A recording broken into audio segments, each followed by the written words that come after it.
Well, hello there. Fancy meeting you around this table here. But hello everyone. Welcome to Dragon Delves. I almost said Dungeon Delves. Welcome to Session 0 for our foray into 2024 D&D rules. I am going to be hosting this Session 0, and I'm going to be taking these lovely players through the first adventure of Dungeon Delves, and then Dragon Delves. Motherfucker. You know, Dungeon Delves was a book. I know. So I'm taking the first adventure of Dragon Delves. Looks at this Twitch screen. Got it in one. Got it in one. And then I'm going to be much kind of like a TV. We're doing the opposite of Golden Vault, where the cast is going to stay the same and the DMs are going to rotate out. So I'm going to start off the party with the first adventure, and then I'm going to pass over the reins onto the next DM, and so forth and so forth. So, yeah, super excited to be taking us through a Session 0 here. Welcome to anyone that may be new here on Dork Tales. If you're watching for the first time, we're starting off a new campaign, so good point to jump in. Yeah, this is all our first, most of us, is our first adventure into the 2024 rule set, so bear in mind with us all, because this is all a learning experience, and we're probably going to have a bit of addition fatigue, since they're very similar in some ways, so bear in mind that we're going to be learning along with you guys, and you guys might know it better than us, but yeah, super excited to be doing that. We're going to go through the basic points of a Session 0, because it's very important to have that discussion amongst your players, your DM, and then also the audience yourself, get to know a little bit about what is to expect.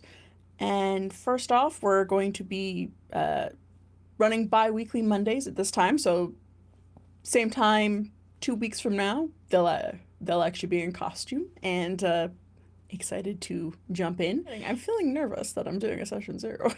You want me to take over, or you got it? I mean, you can take over. You're more familiar with these. All right, and Kelly, why don't you take over a little bit? Hey everybody, I'm Kelly. I'm normally the DM over in that seat, and welcome to my channel.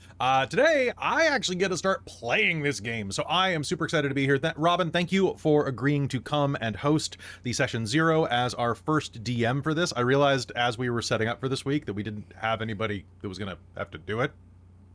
So I was like, hey, Robin, you're running the first game. Do you want to come do this for us? So thank you for taking the night off for us.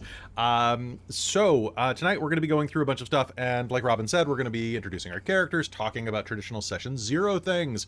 But in the meanwhile, I want to start off by thanking the people who are making this possible. First of all, everybody who watches us right now, including you, thank you so much. As well as all of our supporters over on Patreon. We do have a brief sponsor bit that I have to get through, so I hope you stick around for just 30 seconds, and you can hear about the fact that this episode is sponsored by two sponsors tonight, Bookwyrm Games, who, if you go to bookwyrmgames.com, they're a Canadian retailer of dice who make a wonderful, wonderful number of dice that are at a great price. Even better if you use code DorkTales on checkout to save 15%. Not only that, but we are aligning with them. We are forming a cohort to make our own dice. That's right, DorkTales is getting their own dice on April 21st. Please, please, please, please, if you see it in the link below in the description, or if you see it over there, please click on the notification sign up, because we're trying to get 186 people signing up, because it beats the old Bookwyrm record. Please do this for me. It's free, and I'll send you something nice. Besides that, we have a new sponsor who I need to shout out, and that is our friends over at Gamily. So Gamily is an app that allows you to make friends and find dates with gamers. So it's basically like, to summarize it really quickly, it's like gaming Tinder. So if you want to get your high score, no, that's not how we're doing that. So what it is, if you want to find your own party, come on. Oh, there we go. So it is a really, really cool site. It's free to use, and they are just starting up. It's a small team that created it. It's just 3 people who made the app. So it's totally new. It's all about creating a safe, secure environment for you to meet people to play games with, maybe even, create lifelong friendships or more.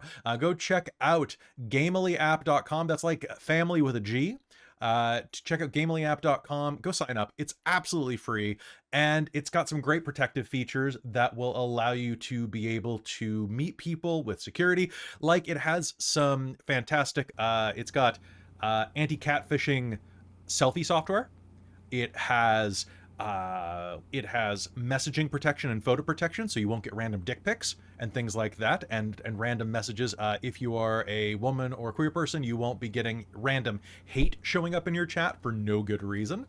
And it's really, really inclusive. So please go check them out. They are a really cool company, and we're very excited to be sponsored by them. So thank you, Gamily, for being with us on this adventure.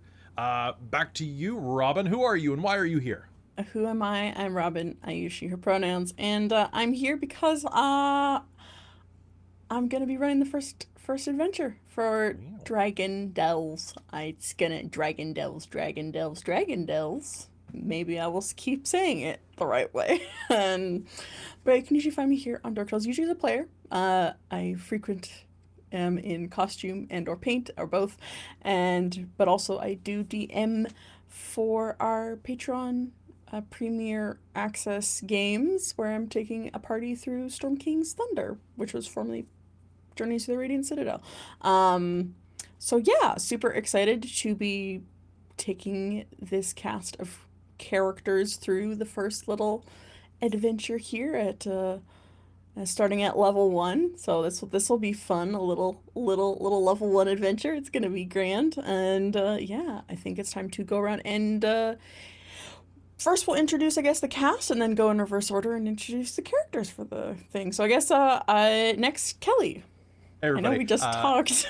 I know. I'm sorry. You'll be sick of my voice by the end of this episode. I'm Kelly. I'm normally the host, but I get to play this time. I use he and him, and I am an Aquarius. I'm 6'1" on my Gamily app bio, and I'm very excited to be here.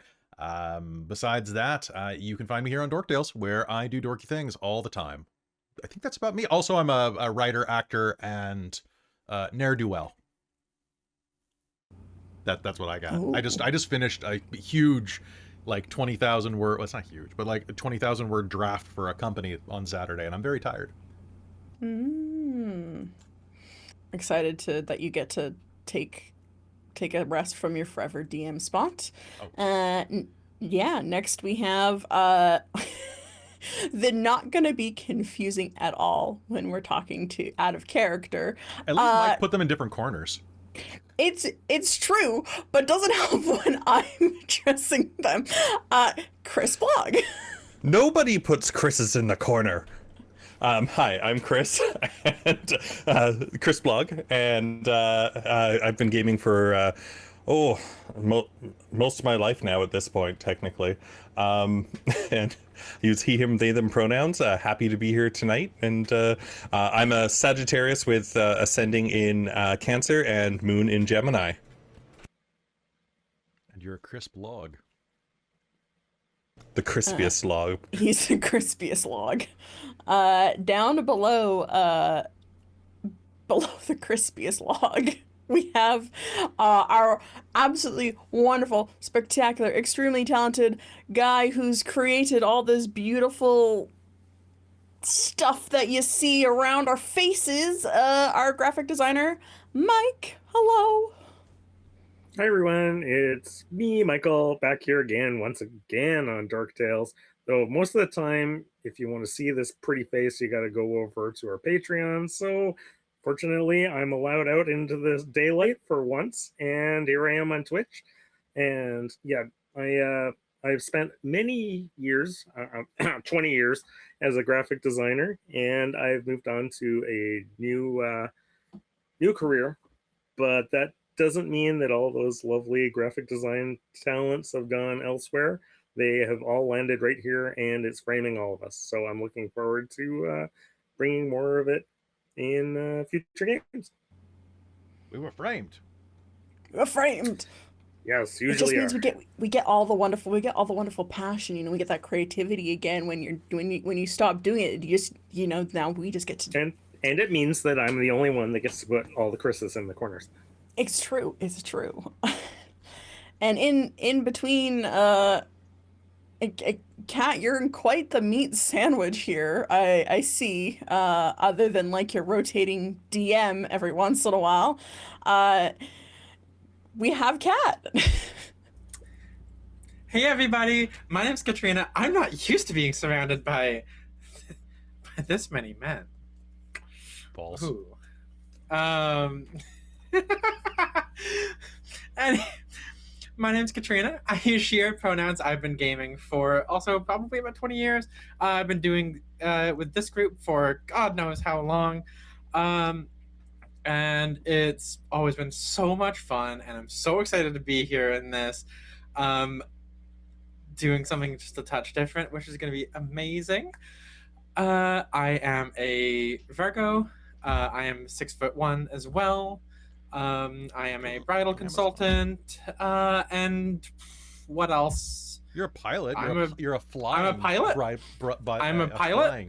Flying. And I'm a 44C. So there we go. I love that we did the star sign thing as a joke that stuck around, and now we're doing bra sizes. Great. I mean, I'm a Leo, and then I do bra sizes. All right. You guys got to let me know where you were born, what time you were born, and give me your including the social date, security and number too while you're at it. and I'll let you know your all your other signs. We'll figure this out together. I will type in the chat, and then while I'm typing that in the chat, we're gonna meet the second Chris in order, but not second in our hearts. They're probably equally tied in our hearts. We got the lovely Chris Rowan. Hello. Bless. Thank you so much. Hi, I'm Chris Rowan. I use he, they pronouns. We've brought a real energy to this session 0, and I'm very excited to see where this goes. I just pulled up my co-star, and I have remembered that I have a bit of continuity where I don't believe in astrology, so that's my bit for the contribution for it. Oh, good. It's just saying no but I don't date Scorpios. There we go. That is the other part of that. So is your husband a Scorpio? Please yeah, he is. Well, it's true. You don't date them. You don't date them. No, You I just marry marry them. Yeah, power move. Exactly. Power word wed. And like Blogg, I've been gaming for over half my life now. Cue screaming. And I've previously been on Dork Tales for Lost Minds of Phandelver Sindri. I'm currently on in the Patreon game for Mage Bedlam for the 1920s edition, and I'm loving that. And you can find me on various other spots in Keys from the Golden Vault, and usually on an Extra Life, so you can find me there. So there, I'm good. Perfect. Sorry, I was looking for the Briarch Sindri emote to put in our chat or into the Twitch chat. Oh my god. I was on another stream the other day and someone was trying to describe what a goblin word was. They're like, oh, the word for surrender in goblin is... I was just like, I was biting my tongue the whole time. I was screaming Briarch for you. Briarch. Wonderful. So I'm going to just give a little quick intro for what we are actually doing, what dungeon dragon delves are. I'm sorry, Kelly. You're gonna have to edit out so many of these. Yeah, show me your for double all Ds, the let's DMs. Jen is also saying she's been calling it dungeon delves. We're not even playing Dungeons and Dragons. We're playing Dragons and Dragons in this game. We're playing Dragons and Dragons. Can we use like a bus horn noise every time someone says dungeon delves? Just like honk. Counter. We should really put the counter in the Twitch. Oh, it should be a dragon roar. Like, don't forget me, bitch. I'll see if I can figure out how to put a counter on for Twitch. So Dragon Delves is a anthology featuring 10 dragon-themed 4 to 8 hour adventures. That's what they say. We will see. We're gonna hope to keep on pace for that. We will see for levels 1 to 12. As I mentioned previously, counter to how we've usually done anthology series like Keys to the Golden Vault and Candlekeep Mysteries, I'm seeing Kat breaking down and trying to be professional. I typed in our private chat, dragon these nuts, and it killed her. Oh my god.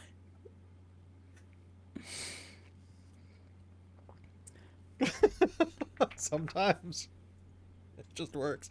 It's just, hey, Kat, beware the mind goblin. Beware the mind goblin. I'm sorry. My goblin, these nuts. My goblin nuts. Got her.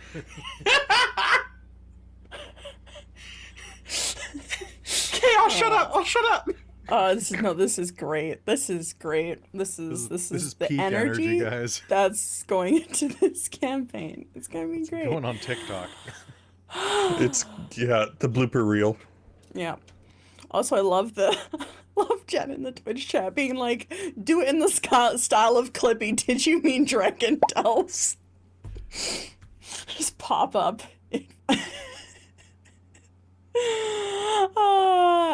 Actually, and peek behind the screen. We said that this campaign might be very interesting because Kelly used the frame setup from Vecna for this campaigin.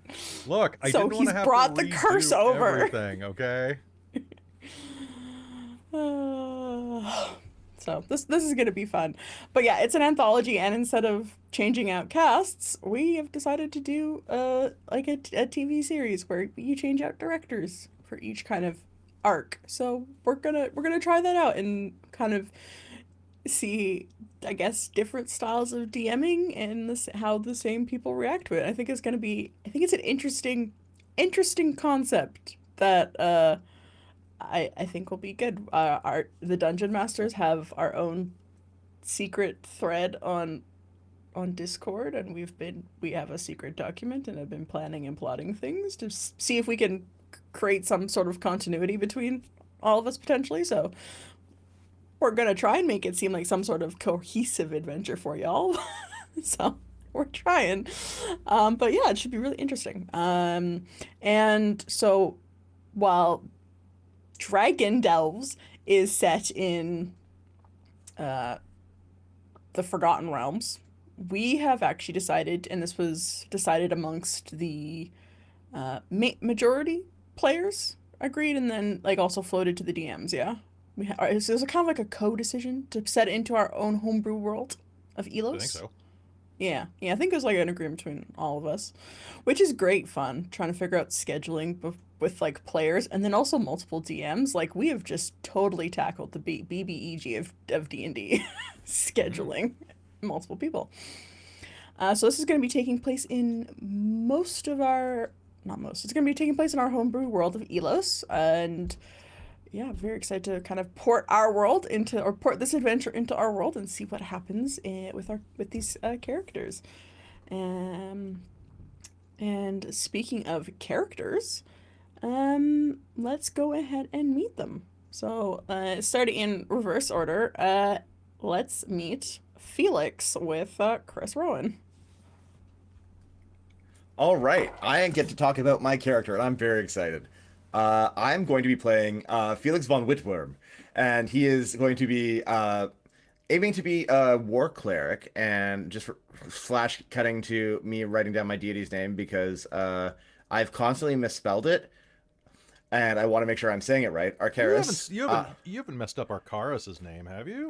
No, never. I would never do that. He would never do that. I would do that all the time. It rhymes with your own name, Chris.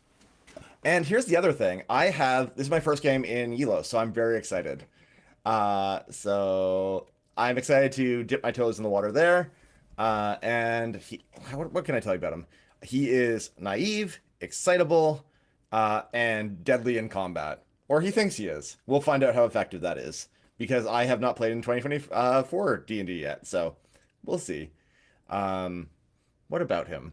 I think Blogg and I had mentioned that maybe we'd been friends or met up before the game at one point. I think we'll flesh a bit more of that out in the question period. Question period makes it sound like we're at the ledge. It's very funny. It's because we have the same color cloak. Exactly. So obviously. Yeah. This is the one secret bit. All right. I'm going. I'll pass it on. All right. So after that, very excited to meet and see Felix. Then we have Solara. Bonjour, ça va? Je m'appelle Solara Vaenne. And Solara is a little bit of an interesting one. She's a bit of a departure from what I currently play. in that she is a genuinely nice person. To be fair, Asen's also a nice person. We glance over that. She's a nice person. Solara is... Do you think Regina George is a nice person? I'm just wondering. Like, when you watch Mean Girls, who do you root for? Yeah, like I'm kind of wondering, like, whose standards is this going to be a nice person, and are you going to be able to keep it up? Look, I'm gonna do my best, okay? I'm not used to playing nice people. I'm used to playing really cocky shitheads with complexes. Or apparently actual chaotic evil characters. Solara Vaenne is not evil. She's a genuinely good person. She just wants to be like everybody's friend. Or like she always wants to be like the group's big sister and try and organize everybody to be the best that they can. She does come from a like a noble background,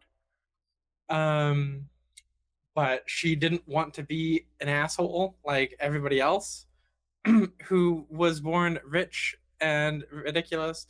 And she's like, I'm gonna be nice, and I'm gonna be happy, and I'm gonna live my life the way that I want to live my life, and I want to treat everybody the way I want to be treated. And she's very much, every day is worth living. Every day is a good day when you're Solara Vaenne. And yeah, that's it. She does speak French.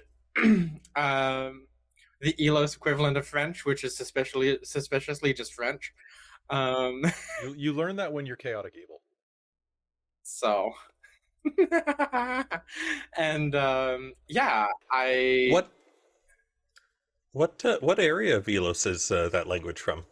She is from Orient. Orient? Yeah, she's from Orient.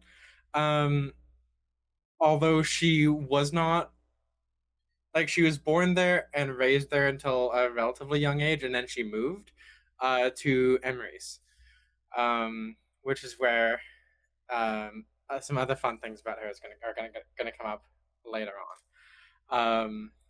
But yeah, either way, it's I think she's gonna be a ton of fun to play. I'm also not used to playing human characters, but I am absolutely used to playing in Elos. It's like the only setting that I actually really play in, and so Chris, I am super stoked for you to come into this for the first time, and kind of get you in this world with us. I'm excited to put my grubby little mitts into the play space. Get them mitts in. Get those mitts right on it. Stick your hand in. Make a roll. Yeah. Yep, that's a deep cut. And I think that's probably good for me. Amazing. Looking forward to meeting your very good you're very good girl. You know, just a very good girl.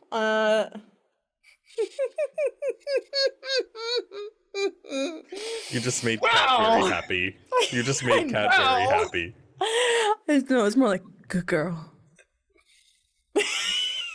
Okay, bye. Oh. I'm driving through a tunnel. God. The connection's breaking.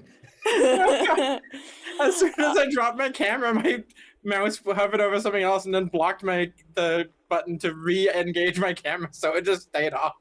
Yeah, Just was like, no, you're done. Yeah. You're done. No, you're done. Next. Actually, yeah. I did forget to mention, thanks to chat, she is a blitzinging wizard. Not a sorcerer. Nice. Getting that wizard with that wizard. Next we have, okay, how do you pronounce her name? Mike. That's Velkerana Sway. Velkerana, okay. Yeah. So most of the stress is at the tail end. And I am going to be playing completely against type. I am playing an evil character.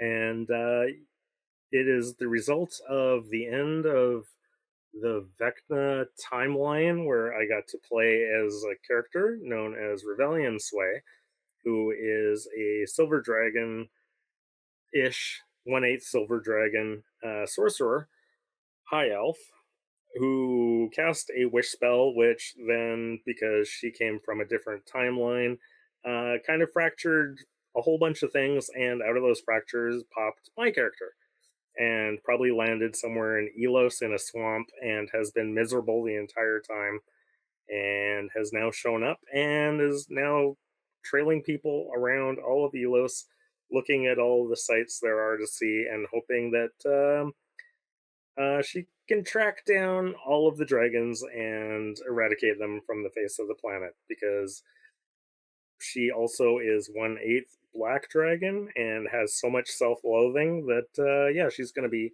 a real charm to be around. So like I said, completely against type. Velkerana is the drama. Yeah, the party pooper. We will make her heart grow 3 times that day when she learns to love a dragon. Oh, hey, Cardiomyopathy is really spoilers. bad for you. Having your heart grow in size, bad sign. Don't do it. Do not recommend. So Velkerana is a wood elf ranger who I guess started out life as a guide. So we're working our way up the ranks. Exciting. Very excited to meet yet another iteration of the Sways. It's very, very cool. And then up above that we have Rook to King 7 chess blog. Chess blog. I love it. Hi. So I get to play Rook. Rook is going to be he's not your average rogue. Rogue might be a good word, but don't ever call him a thief. He's not a thief. He is an acquisition specialist, and he wears his heart on his sleeve a little bit, and is just he's out there searching for a good time, a good adventure, wants to get into mischief, and no real harm out there. He's definitely going to be chaotic good vibes. He uses he him pronouns, and I'm looking forward to play someone who's just a little guy. He's just a little guy. Just look at cool. Very excited to meet your acquisitions specialist. I love small folk rogues for some reason. I don't know. I have a very soft spot for the small folk rogues that I can't wait to like use a bow or a crossbow and shoot somebody and then literally hide behind somebody and make a bonus action stealth check to hide. Yeah, it's great. Because as a halfling, in these rules you can hide behind anyone larger than you. Hide behind your own arrow. Yoink. It's gonna be great. And then finally, to close off, he but we always want him back for an encore. We have Illyrian? Is that how you pronounce your name? Illyrian Bardûn is his name, and hey folks, I have been threatening to play a bard for like 3 years now. And I finally putting my money where my mouth is, because I wanted to see what it was like, because I've never played a bard on stream. So I spent a long time listening to Baby No Money, and I was like, what if Baby No Money was a half-elf rapper? Bard. And then nobody stopped me. So here I am.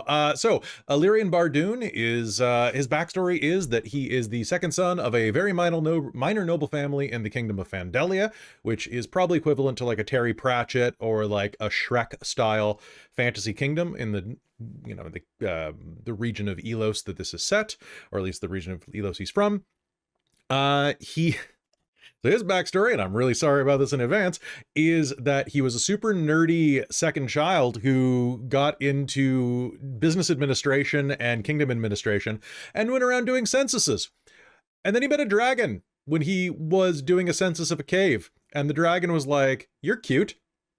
So anyway, he lost his virginity to a dragon and is now searching around trying to find what their name was, because he doesn't really remember much. He's got a cool scar out of it.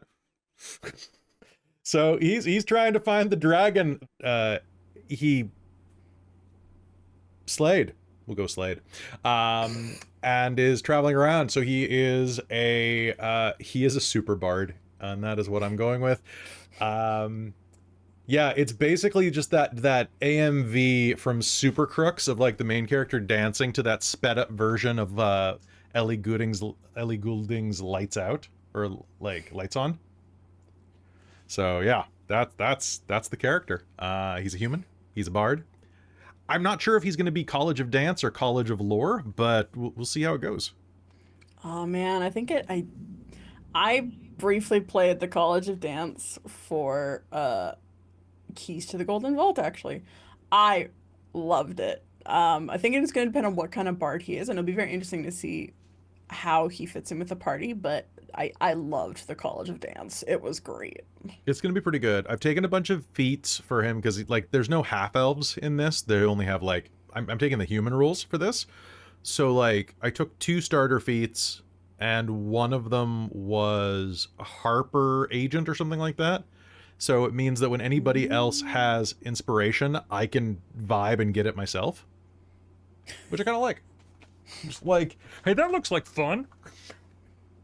That is pretty amazing. It's so dumb. I'm really looking forward to it. Cool. Well, very excited to meet the party.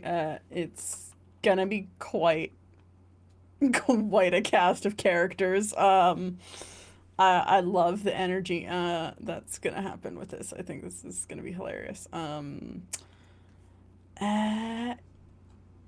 And since we have met the players a little bit, so this campaign we're going on, comparing to like a film rating, probably 14A, we're gonna swear, we're gonna have some,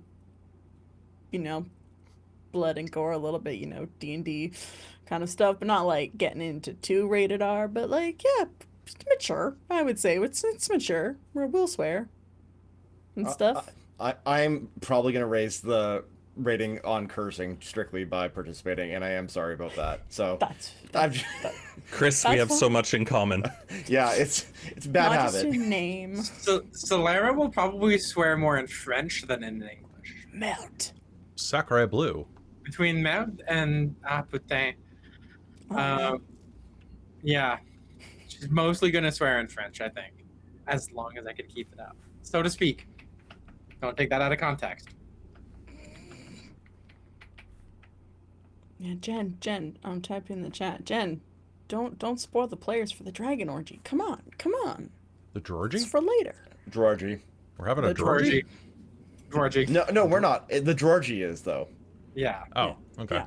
Georgie The Georgie's gonna be spoiled for us. The Oregon? The Oregon.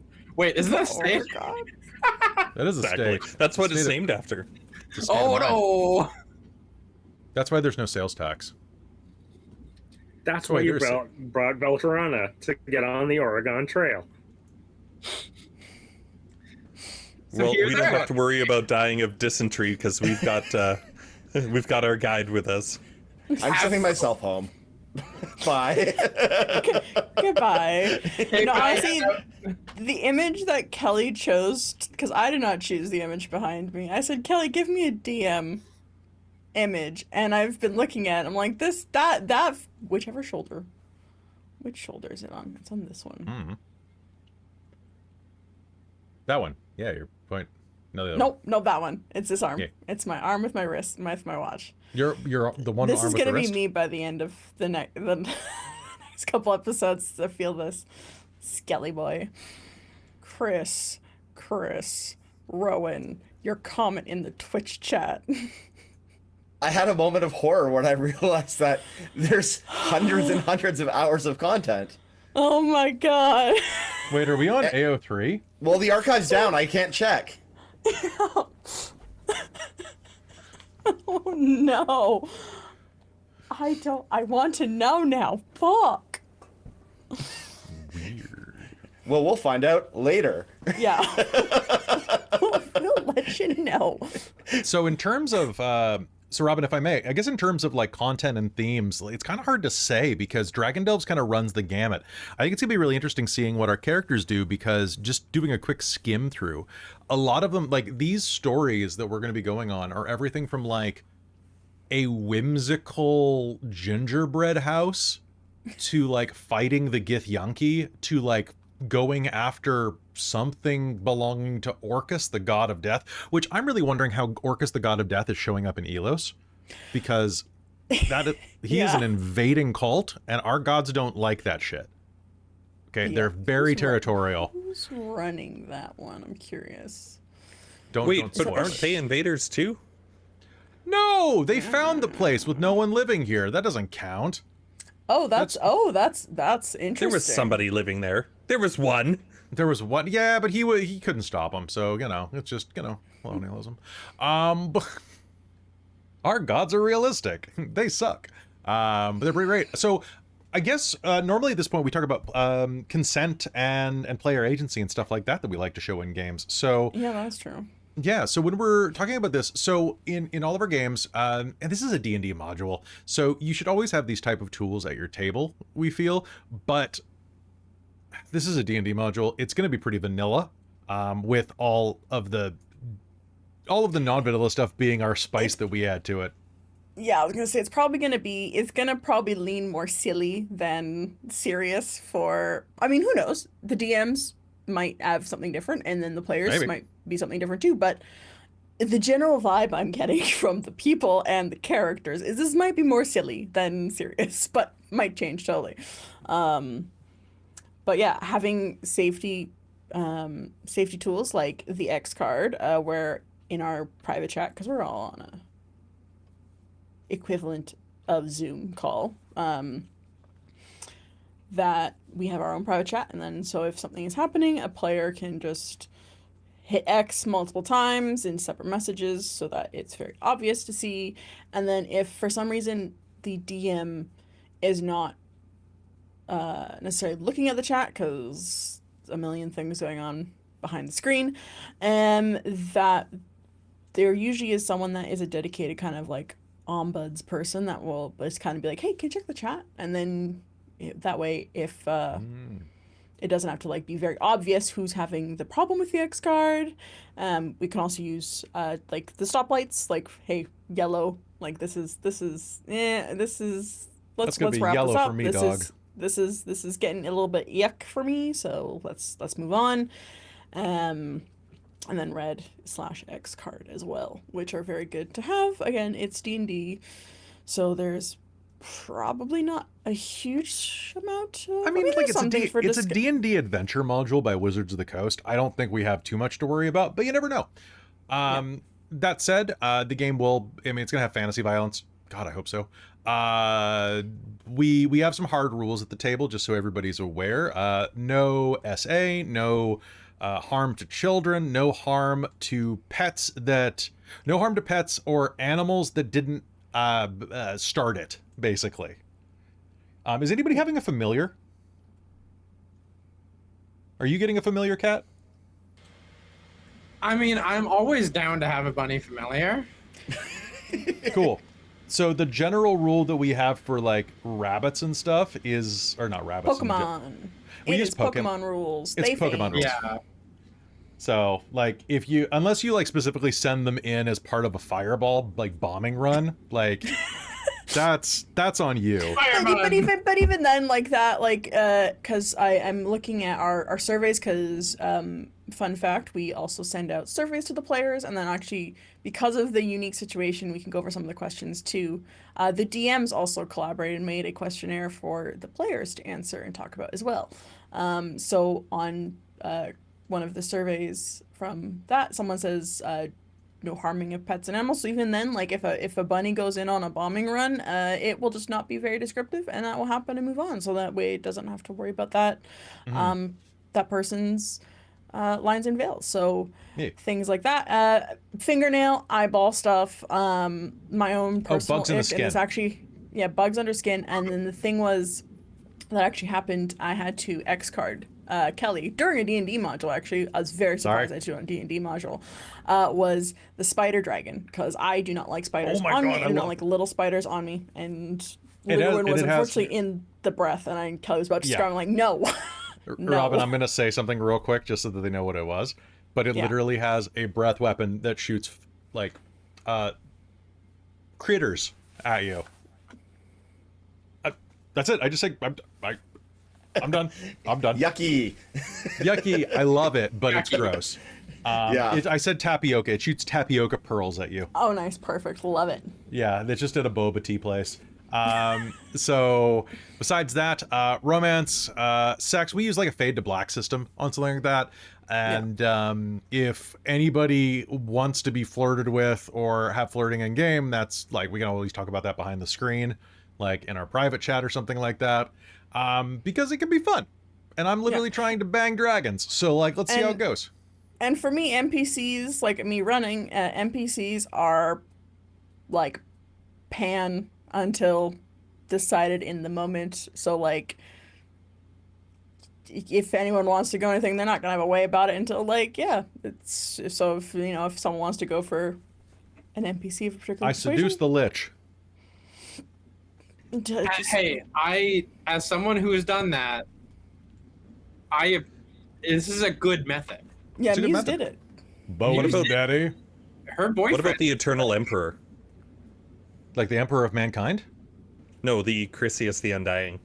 Oh, Croesus the Undying? Yeah, you can seduce him. He's Yes. well, I don't know. I think he's ace. I think he's definitely like he's what? What's the word? Currency sexual? Yeah, he reads pretty ace to me. So he's He's a- syndicate. Yeah, oh, 100%. Yeah. He's a syndicate lawyer. But why would you want God. to chase after that? He's incapable of even having small deaths. Ooh. That's true. That's true.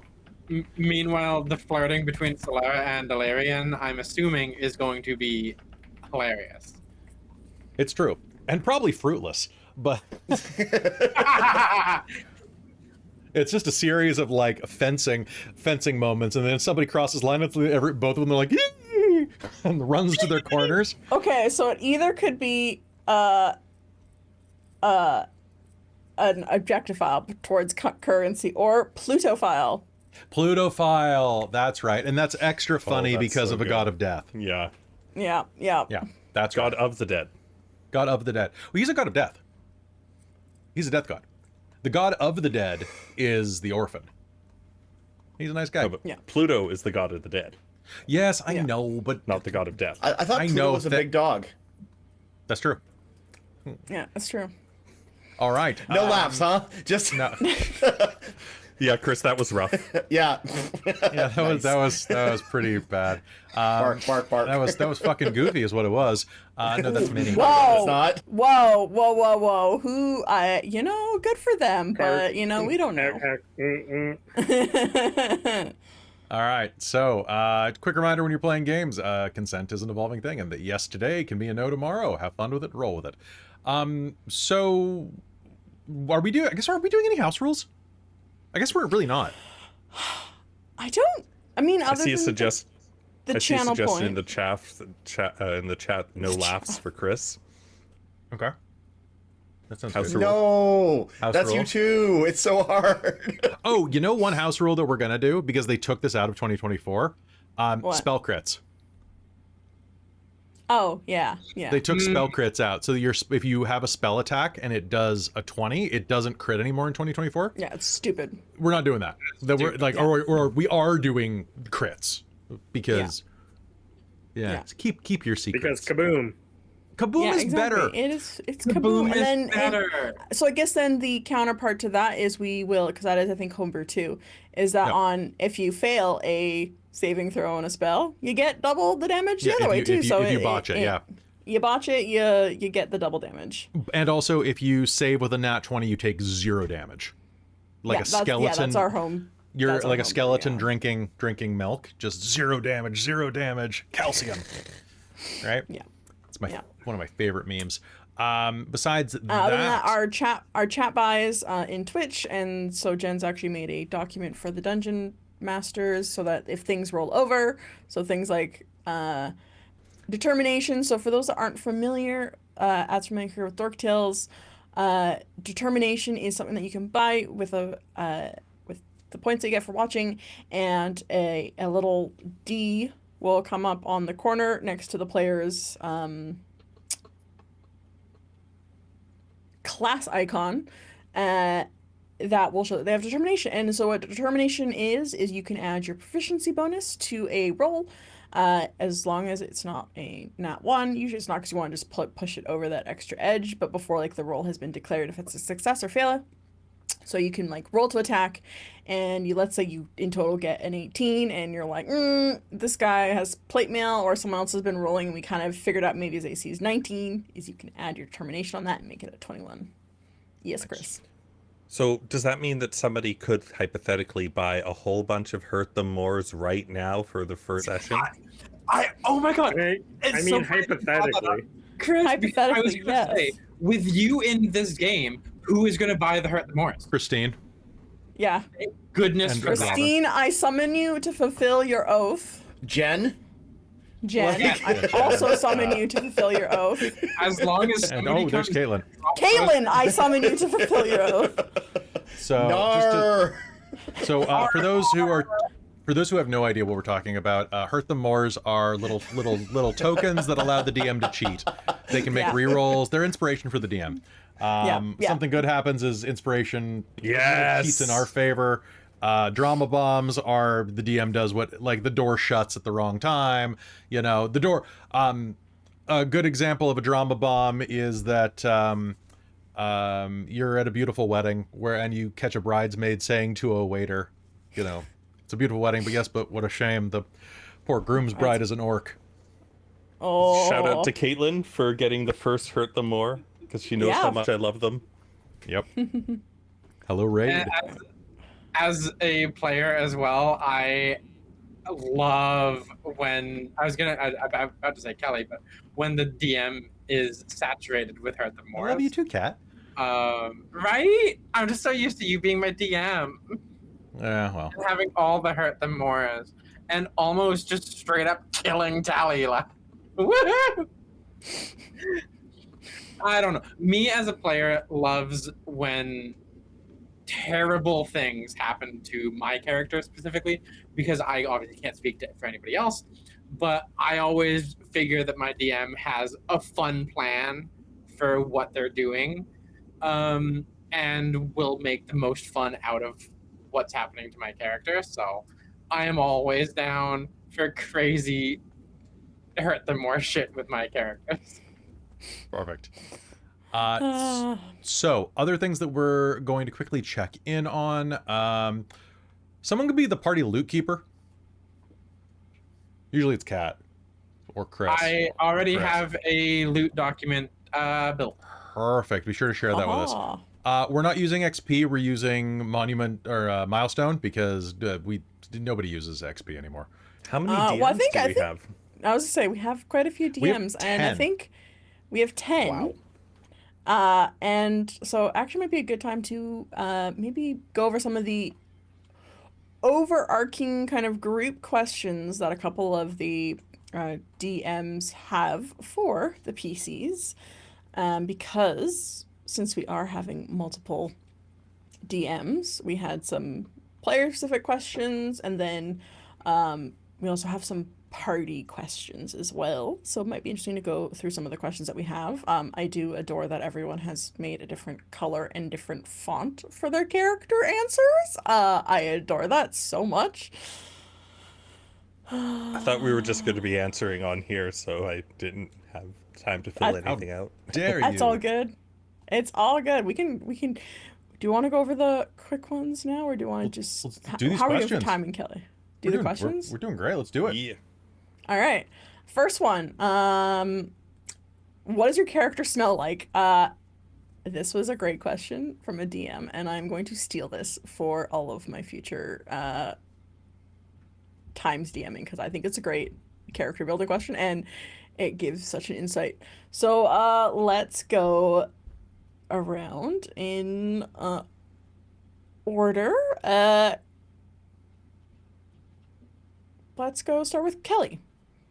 All right, so Illyrian smells like the heavy scent of a warm, semi-sweet, semi-spicy perfume. Right wing's nothing ventured for poor Holmes. And that is covering up the scent of not bathing from the night before and having partied until 7 a.m., at which point he sprayed himself with perfume and then went back to work. Like, he doesn't like smell bad. Battle Axe body spray. Basically, it's an Axe body spray cover up, but with like a good perfume. So like he smells like there's like a slight like sheen of vodka and like sex underneath that. So like it gets the scent gets weirder the closer you get. At 10 feet, it's great. At 5 feet, it's intriguing, and at 1 foot, it really depends how you feel about him. This sounds like a cantrip. Yeah, Right? It's prestidigitation, which is... It's prestidigitation. Like, I rolled a 12. Out of I don't know. 20? Did you 12. roll D20? I rolled a What d12. did you roll? Okay, I was going to say, did you roll a D12 pretty strong. and roll a 12? It's pretty strong. Cool. Next we have Chris. If you have an answer ready, we can go to you next. Blogg. Yeah, I figured Rook kind of is kind of constantly trying to make himself well, actually originally I was going to do something like he smells like dew on the midnight of a night of a full moon, or no, a new moon, right? Like something smells like Mountain vague Dew? and, like Mountain Dew. He smells like Mountain Dew. No! Are you from Balam? Because we actually have a place. We have a Oh place my that God, smells like Virginia in this. Oh But my West uh, Virginia. I figured more kind of earthy scents, like maybe not quite fresh cut grass, something a little bit more subtle, maybe daffodils, a little bit something that's not really a very strong scent, because he definitely likes to be a little bit stealthy and keeps that in mind for when sneaking around. He likes to try and make sure that he blends in. Critical Role has ruined the phrase fresh cut grass for me forever now. If you don't know why, look it up.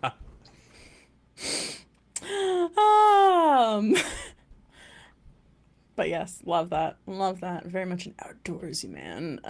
Then we have down to Velkerana. I'm gonna get it. It's why I keep saying Velkerana. Val Kilmer.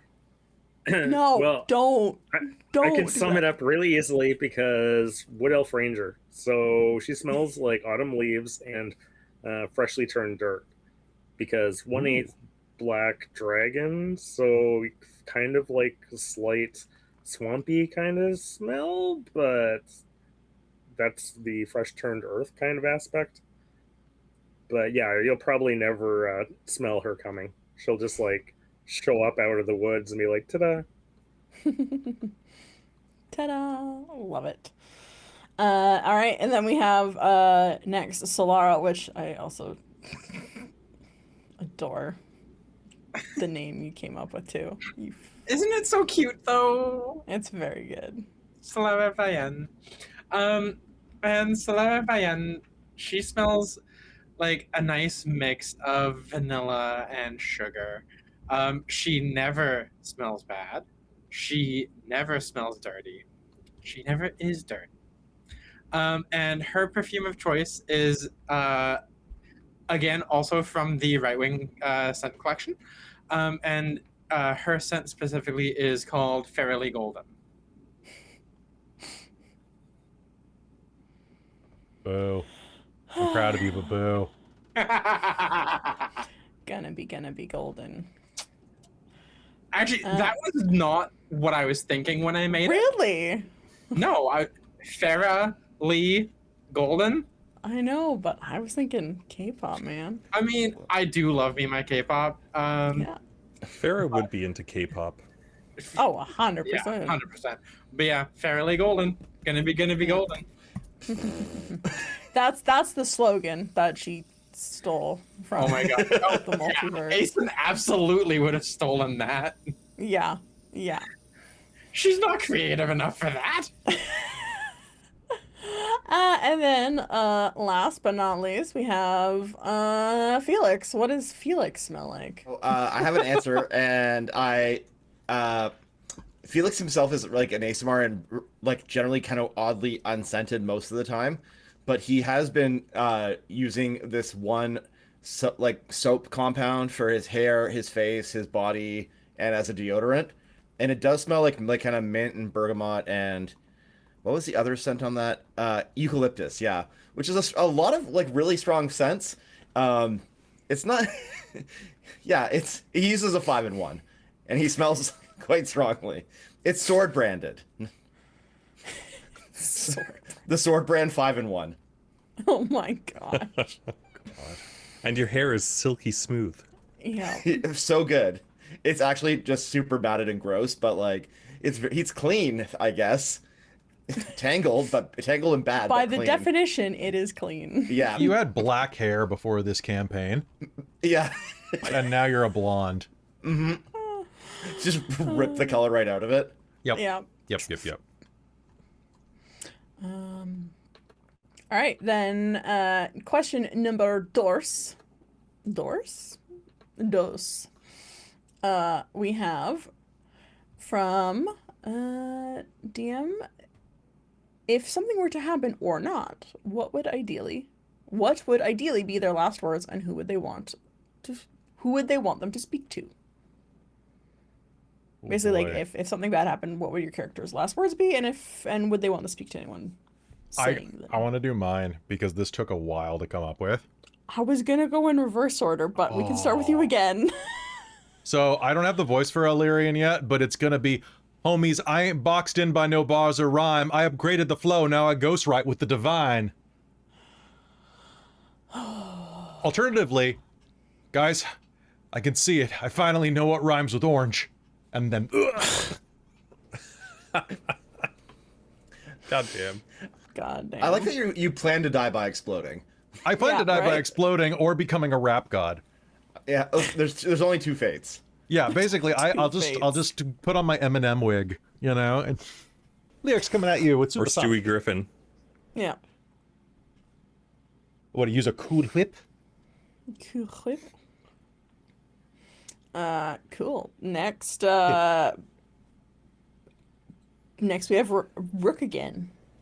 This that's one that I it's hard to say because like I a lot of times I'm like I want a good death, but Rook is a character who really does not want to die.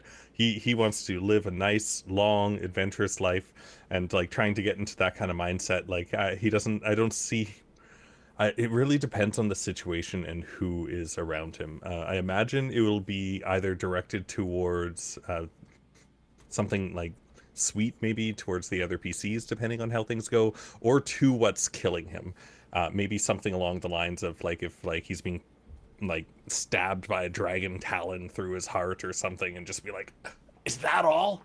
And before he dies, or just something like that. That one I didn't really have much of an answer for. Oh, good. I think that like yeah, that's interesting. Like it's hard sometimes with characters. You're like, I don't know if my character's gonna know they're gonna die and what they would want. So yeah, it's interesting. Velkerana again. I kind of actually had to think about this one too, because I don't think Velkerana has much in the way of communication with their religious aspects. So it was more of a in the moment kind of thing. And she would probably say, "Place my skull in warning for others to not follow in my path," and just kind of whisper it to the ground with the hopes that her skull will stay there and other people won't go that way. I like that. That's very, very like very practical and also like just badass too. It's metal as fuck. It's a little very metal. Shakespearean. Little Shakespearean, little metal. I love it. And like I said, it's very interesting to see what the other DMs ask their players, because it's like, this is really interesting to get in the mindset of some players, like, and get the mindset of the characters too. And it's like, yeah, you don't necessarily have to have the answer, but if you can think about it, I think it definitely gives an interesting insight to character building too. Next we have Solara. There will always be more to learn. Go out there, breathe, and believe in yourself, and then she's gonna die. That's the But sound of dying. She has no intention of dying. She has far too much to live for every single day. So she doesn't want to die, but if she does, the next person around is going to get a healthy dose of believe in yourself. Or else. Love it. And then we have Felix, which I just love that. It's all glare for Akaris. It's listen, if I die, I die, but I have to prove and earn my spot first. So I got shit to do. I can't die stupid again. Like, I really am on the go here. So, Yeah. and the belief in myself will definitely get like the predator handshake, and like, I do. Go onward. So another bit of house ruling or world building, Chris, is that on Elos, Aasimar are divinely ordained by gods with a mission. So if you die and you haven't fulfilled your mission, there's no cost to resurrect you, or it's like much cheaper. That definitely fits. Like, with right? what... You're just like, oh shit, here we go again.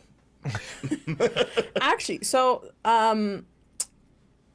that is another thing I wanted to bring up with the rotating DMs, because typically we've kind of done a lot of things where the DM will roll death saving throws for the PCs and won't tell the answer, and then and that way on your turn, if you're down and you're rolling, like, if the death save fail is happening, or not the fail, but like the death save is your turn, typically the DM asks, like, what is blah blah blah thinking about, what is holding them to this world, kind of thing. And then depending on like the answer and how, like, moved, convicted the DM is feeling, it could have them roll with advantage, flat, or even disadvantage if you're like, I don't know. And it's like, well, then what does your character have to live for? So that is what we kind of sometimes like have been doing on our homebrew games, especially. Do you guys have any thoughts? Love it. If you want like to do it. that still, and then pass it along. Cool. Love it. I've never been the receiving Perfect. end of it. You get that anxiety now. Yeah. Because I don't think I've only played under Cal while we've been using that rule, really. Where I was, well, I guess maybe under you. Done in panic? I think maybe at the beginning. Maybe, but like. But he was like fighting shrimp, and you were punched in the dick, so it wasn't very serious. Yeah, Zugas got punched in the dick real hard. But also, he pops back up on a 15. Yeah. And then are we in conjunction with that doing the what do you have to live for? I think so. Yeah. So that will be able to kind of so then like the worst thing is having a long combat, and like at some point during the turn you get down, and then he gets to your turn and it's like, roll, well, next. So being able to have that moment of being like, what is your character thinking about? What do they have to live for? And you getting to narrate something, like, if it's something from their past or something that's currently happened, like, you still have that moment to be awesome, and feel like you actually get to say something on your turn rather than just a passing, cool, that's your save, cool, you're done, cool, have fun, all right, next. So yeah, no, we'll have that moment and be able to kind of have that kind of connection to the character, and the audience gets to see what's going on in their mindset. So cool, love that. I'm going to put that in our DM notes. So first thing, one DM has, is a party coming together at the beginning of the first chapter, or did they do a bit of adventuring together before game one? I think we pre-exist. Like, I think that's the best way for this type of thing, is to just jump in having like an in media res background, or else we're going to spend like the entire first 2 sessions trying to like get that going. Yeah. So that's my opinion. Yeah, I'm fine with that. Like we did that with like Lost Mines too, didn't we? Like we started like having already. Yeah, Phandelver definitely had that. Yeah, and that worked great. Like, and that like, I didn't feel like we missed out on having characters bond for jumping in with that already pre-established. Yeah. Like, I don't feel like we needed that step. So, especially because we're working on like a kind of a tighter timeline on this one. Mm-hmm. So, I'm happy with that. Nice. Yeah, I mean, it kind of reading a lot of the responses. It looks like a very good kind of pinpoint was everyone has hired Velkerana at some point, and so very easy that you guys are all kind of sticking together for a bit, and at least a few of the DMs, because there are some suggestions of how to weave this into a kind of have a consistent through line narrative, consistent narrative.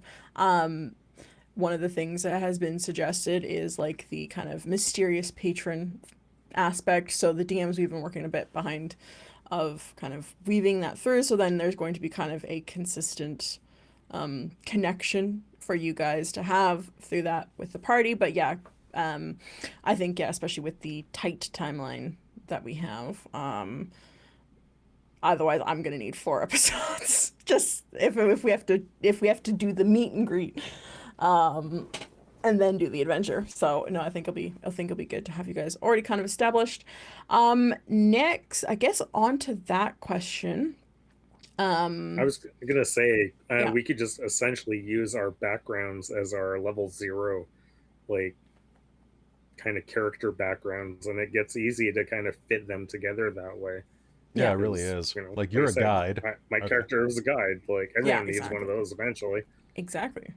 Mine's a spy and ne'er-do-well, so it's pretty easy. He travels around and he does stuff to help people, right? So, all right. An acquisition specialist. When in doubt, I'll find what you need. What we need is foes. Over there. What we need is hoes. Yes, away. They're behind me. Go, go, go. Clang sword on shield. Like, let's go. I'm background's a soldier, so that works totally fine to fit in with that. Yeah. I mean, as a well-trained wizard, Solara kind of tools around, seeing who needs her services, and seeing, hey, can I find any cool books to read and any cool people to hang out with? No, but you can hang out with us. Okay, maybe no money. Yeah, right. And then I guess for starting this adventure, especially for me being the kind of first place to start, this might be more of a Kelly question as the kind of world expert on Elos here. Yo, what up? What's a nice place for a very good, like, sacred forest? Oh God, a sacred forest? Give me a flavor of sacred forest. Are we thinking like sacred to like elves? Elves, yeah, 100% elves. 100% elves. The Causeway of the Gods. That has been kind of fucked with at this point. Okay, well, Causeway of the Gods got blowed up about 300 years ago, thanks to Garleon, the Great Red Worm. So that's always fun. So the Causeway is really good. I would say there are various moon forts, elven invasion sites from when the elves were the bad guys throughout Galia. If you want it to be like Galia's like a Lord of the Rings set, basically. It's very New Zealand vibed. If not Galia, then I would say Ethonia, or basically like the lower part of Argeny is pretty good for that. Okay. Is there like an Earth culture vibe that you want to go with?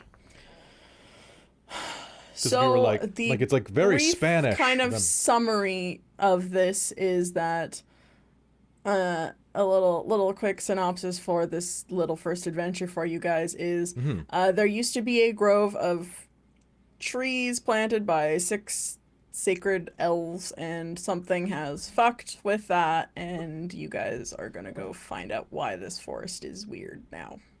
It's the very Cliff Notes version of it. I would say the Causeway or Galia. And for those who don't know the world at all, basically the starter location is a pair of continents that are kind of like, what if like Fantasy America and Fantasy Europe got smashed together? The Causeway is the connecting chain between them, where it's kind of shaped like this. And then like Galia is like the next country inward that everybody like stops to get supplies in. So it's a really good place to have all sorts of like random things set up, like elven locations. And we're still fleshing that out. So if you want to take a little bit of charge of like developing that region, that would be good. Okay, Push comes to cool. shove, you can always throw something in Toulouse, though. Everything's in Yeah. Toulouse. Yeah. Muse is from Galia. Yeah, Muse doesn't know where she's from. It's true. Cool. All right. No, that's that's Callie. Oh, that's true.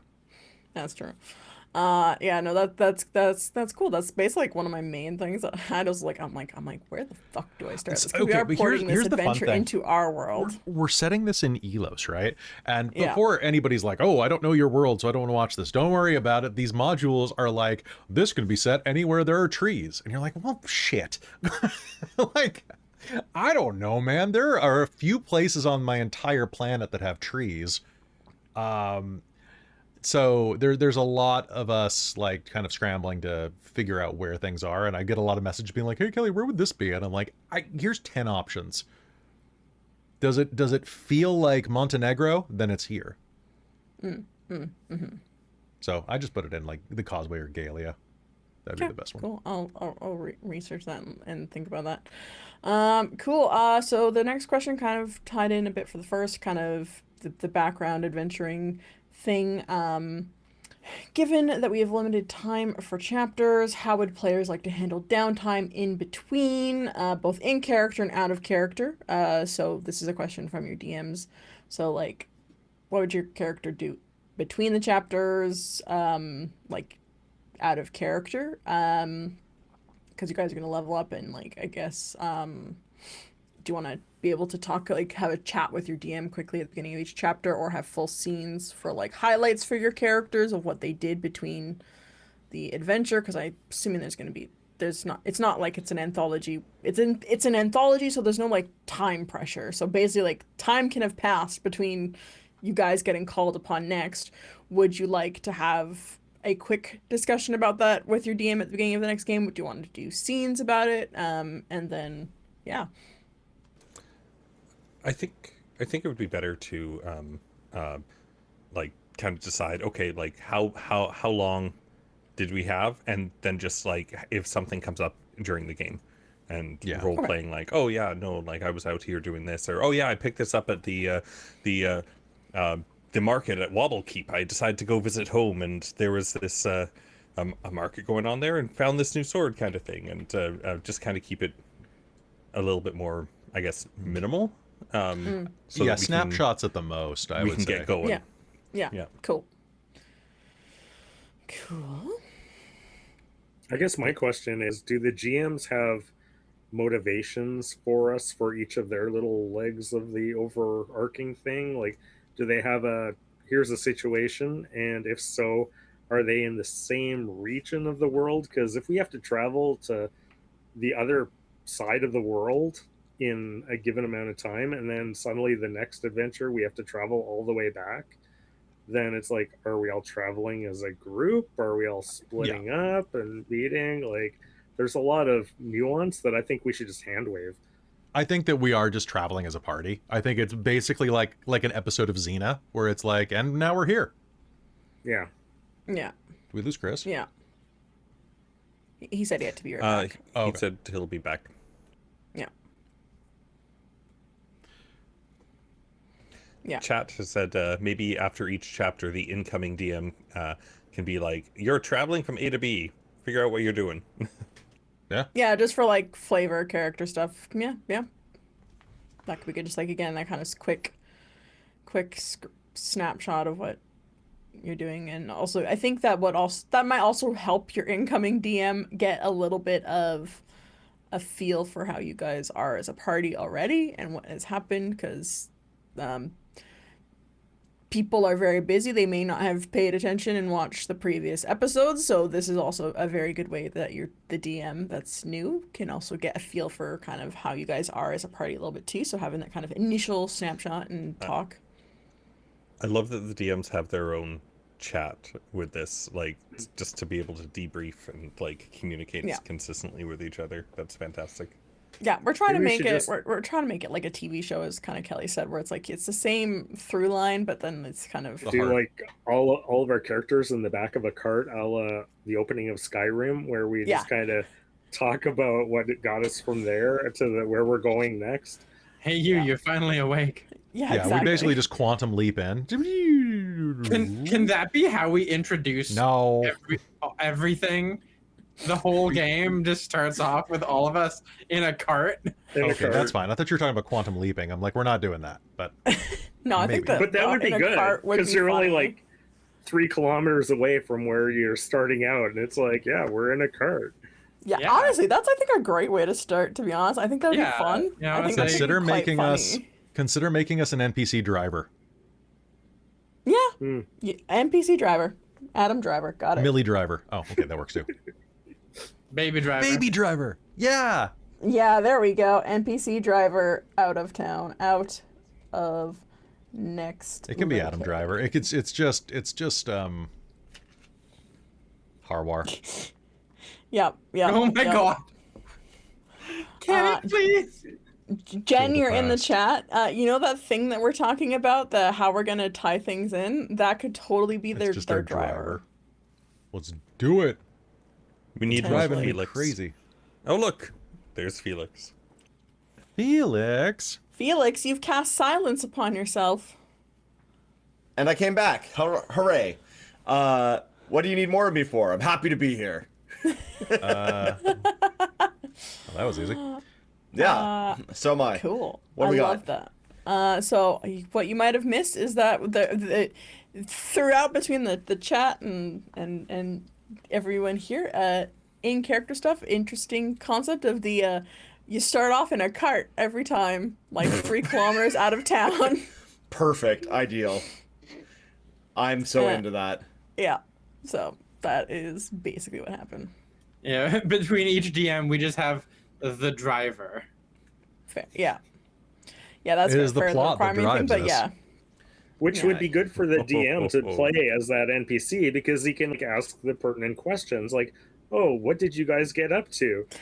And we could just like, we have 3 kilometers, we have to summarize. That's great. And then he can hand us a docket because he's our Bosley and we're Charlie's Angels.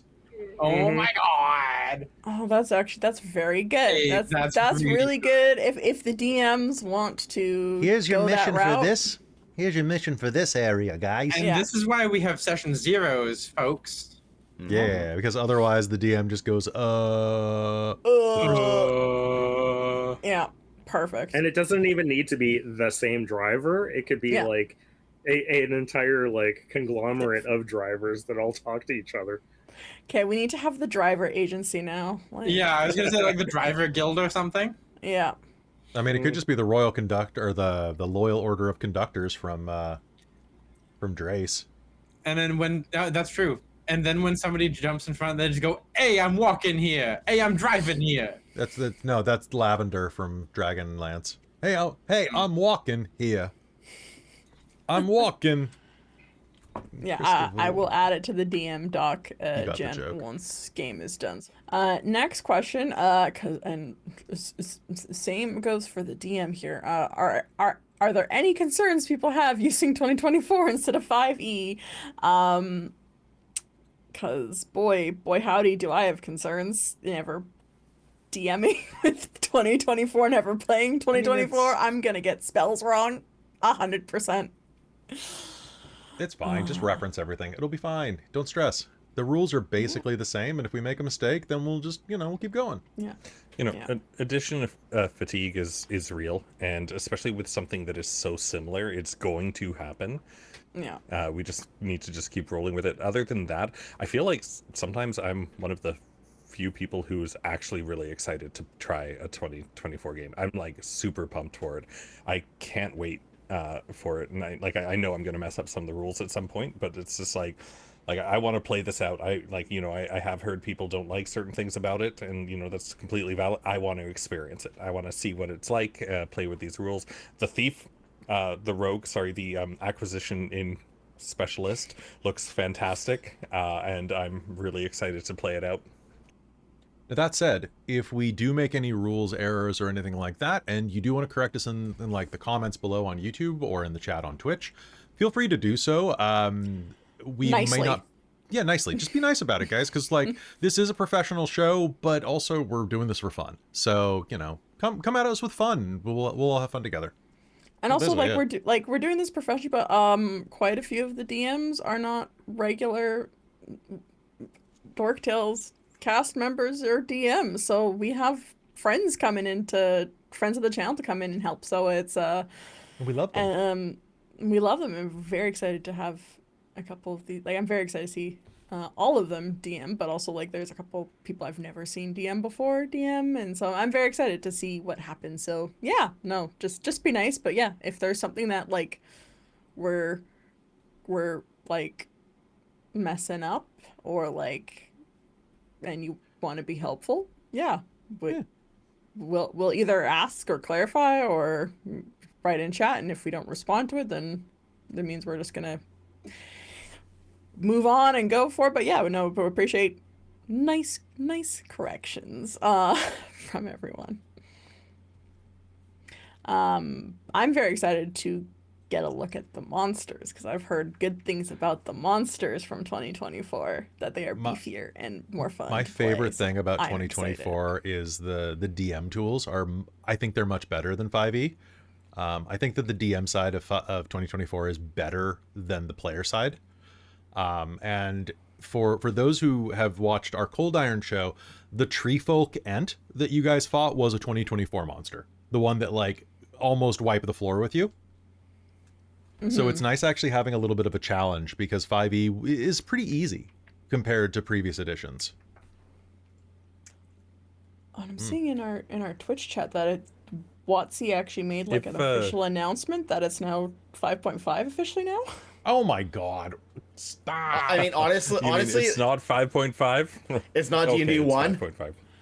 Yeah, it's not D&D 1. Oh my god, such a stupid name. I don't know if there is anything out there, but I think that if you guys want to and can find a spell book that does the 2024 spell books, like an app for that'll be huge for keeping track of the spells and making sure that you have the correct versions of them. The correct spells, yeah.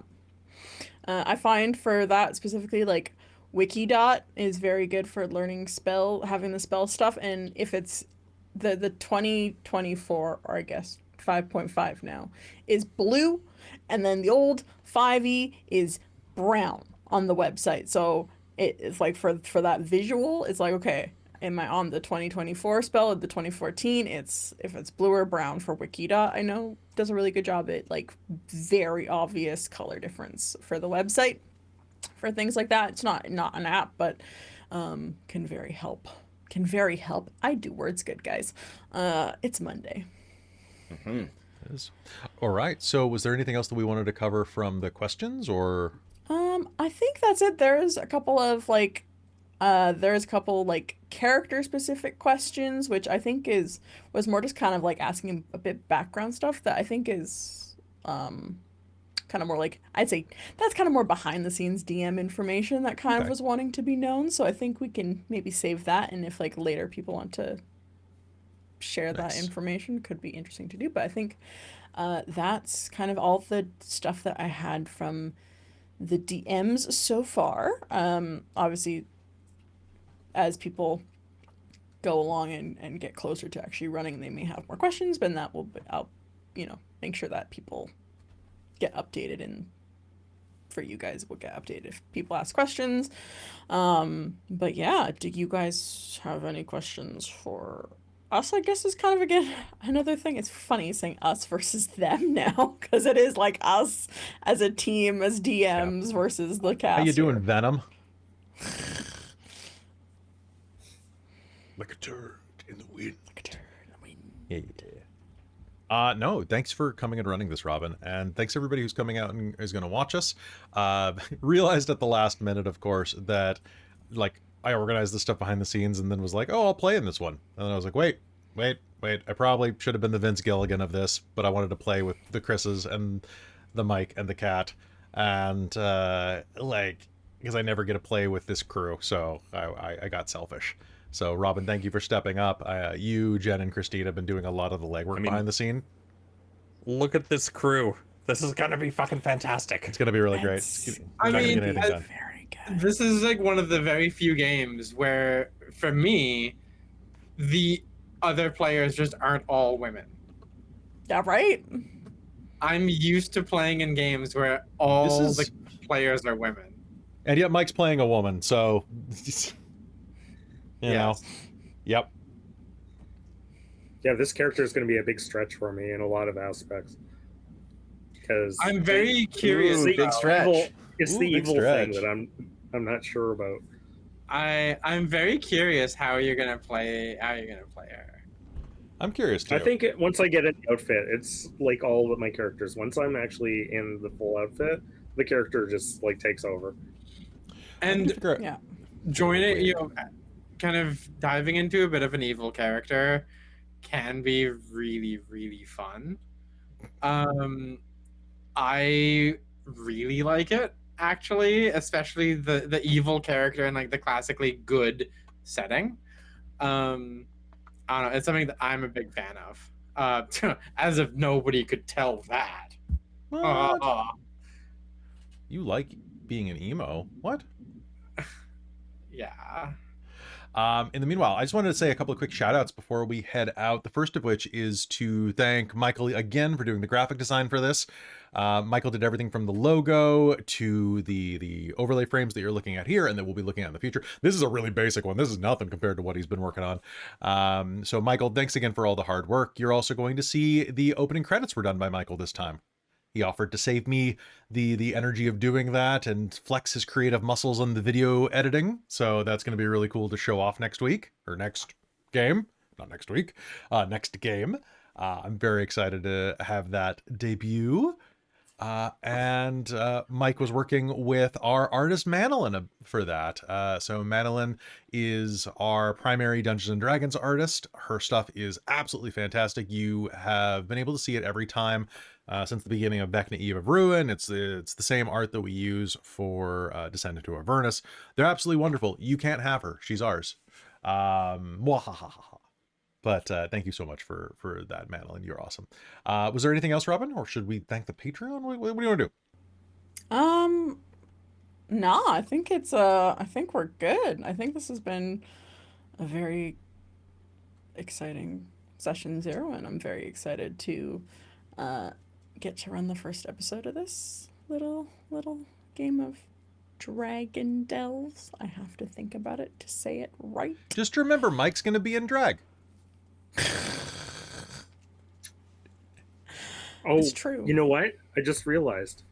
Instead of putting Dungeon Master, I might have to put Dragon Master.